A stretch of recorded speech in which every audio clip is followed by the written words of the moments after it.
So, I mean, the world is changing. You know, it's no secret that the emerging economies and the emerged economies are coming together. And so we're seeing a lot more development, specifically in the Asia environment, around real estate, around manufacturing, et cetera, et cetera.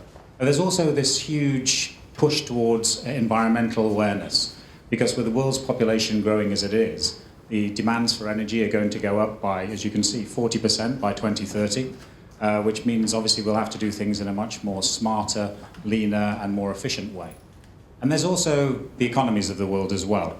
And you know, at Cisco, we've kind of bucketed them into three major areas. It's the aging, shrinking, and the hypergrowth world.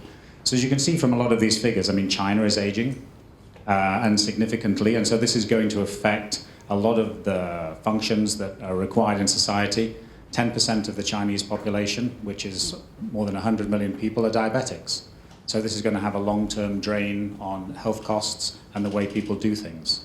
And then we also have the shrinking world as well. So Japan aging, but Japan also aging and shrinking.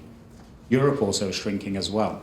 I mean, Germany, in order just to maintain the present standards of living, they're going to have to see 5% productivity, not GDP, but productivity improvements every year, just to maintain where their society is at the moment. And so when you hear all of these announcements about Germany 4.0, about how they're revamping their manufacturing, about how they're digitizing, they're doing that for a reason, because they have to become a lot more efficient, because there'll be less people paying taxes. And so they have to be a lot more profitable in order to care for the elderly. And then, of course, we've got a hyper-growth world. Again, look at a lot of these countries. I spent a couple of years in India, and at the moment, only 30% urbanized.